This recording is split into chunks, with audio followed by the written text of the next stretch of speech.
ഏറ്റവും ബഹുമാനപ്പെട്ട പ്രതിപക്ഷ നേതാവ് വി.ഡി. സതീശൻ, നമ്മുടെ എല്ലാം പ്രിയപ്പെട്ട മോഹൻലാൽ, മന്ത്രി രാജൻ, മന്ത്രി ബിന്ദു,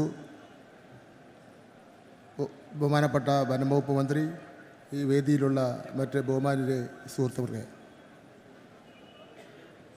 ഈ കലോത്സവ നഗരിയിൽ നിൽക്കുമ്പോൾ ഏഷ്യയിലെ ഏറ്റവും വലിയ കലാമാമാങ്കം എന്ന വിശേഷണത്തേക്കാൾ ഉപരിയായി എൻ്റെ മനസ്സ് നിറഞ്ഞു നിൽക്കുന്നത് മറ്റൊരു കാഴ്ചയാണ്.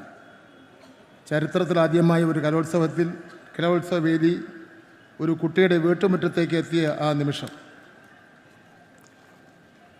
മാരകമായ രോഗാവസ്ഥയിലായതുകൊണ്ട് വേദിയിലെത്താൻ കഴിയാതിരുന്ന കൊച്ചുമിടുക്കി സിയ ഫാത്തിമയ്ക്ക് വേണ്ടി അവരുടെ വീട് തന്നെ വേദിയാക്കിയ ആ തീരുമാനം, അതാണ് ഈ കലോത്സവത്തിൻ്റെ യഥാർത്ഥ വിജയം. മത്സരിക്കാൻ കഴിയാതെ പോകുന്നവരുടെ കണ്ണീരൊപ്പാൻ നമുക്ക് സാധിച്ചു എന്നത് കിരീട നേട്ടത്തേക്കാൾ വലിയ കാര്യമാണെന്ന് ഞാൻ കാണുന്നു. അതുപോലെ തന്നെ പ്രതികൂല സാഹചര്യങ്ങളോട് പോരാടി വിസ്മയകരമായ പ്രകടനം കാഴ്ചവെച്ച സച്ചുവിനെ നമ്മൾ കണ്ടു.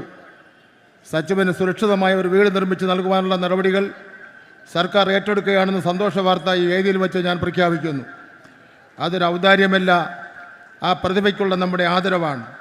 ഈ രണ്ട് സംഭവങ്ങളും നമ്മെ പഠിപ്പിക്കുന്നത് ഒരൊറ്റ കാര്യമാണ്: കല എന്നത് വെറുമൊരു മത്സരമല്ല, മറിച്ച് അത് മനുഷ്യത്വത്തിൻ്റെയും കരുതലിൻ്റെയും കൂടി അടയാളമാണ്.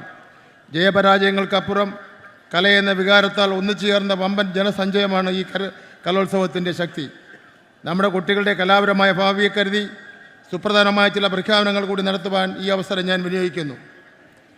കായിക രംഗത്തെ പ്രോത്സാഹിപ്പിക്കാൻ സ്പോർട്സ് ഡിവിഷനുകളും പരിശീലന കേന്ദ്രങ്ങളും ഉള്ളതുപോലെ കലയെ ഗൗരവമായി കാണുന്ന കുട്ടികൾക്കായി ആർട്സ് പരിശീലന കേന്ദ്രങ്ങൾ ആരംഭിക്കുന്ന കാര്യം സർക്കാരിൻ്റെ പരിഗണനയിലാണെന്നുള്ള കാര്യം ഞാനിവിടെ സൂചിപ്പിക്കുവാൻ ആഗ്രഹിക്കുന്നു.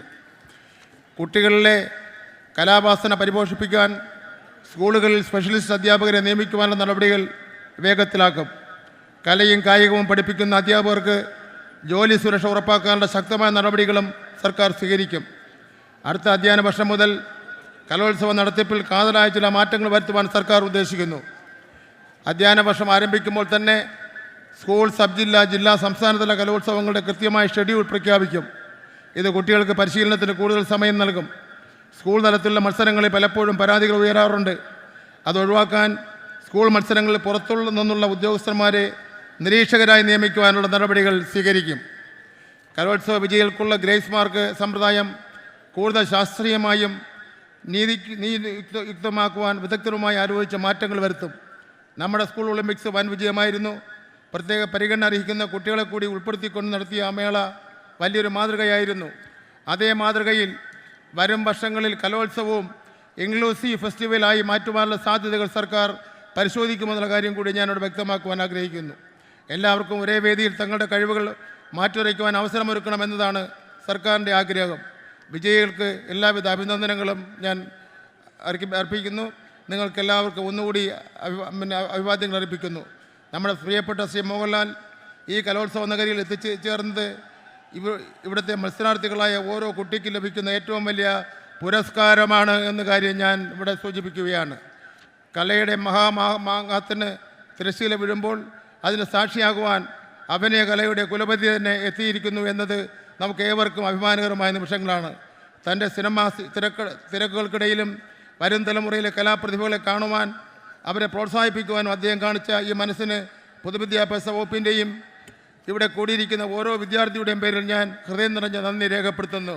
പ്രിയ ലാലേട്ടൻ, മലയാളികൾക്ക് ശ്രീ മോഹൻലാലിനെ അങ്ങനെ വിശേഷിപ്പിച്ചാലേ തൃപ്തിയാകൂ. അങ്ങയുടെ സാന്നിധ്യം ഈ കലോത്സവ വേദിക്ക് നൽകിയ ആവേശം ചെറുതല്ല. ഈ കലോത്സവത്തെ മുന്നിൽ നിന്ന് നയിച്ച തൃശ്ശൂരിൽ നിന്നുള്ള മന്ത്രിമാരായ കെ രാജൻ, ഡോക്ടർ ബിന്ദു എന്നിവർക്ക് പ്രത്യേകം നന്ദി.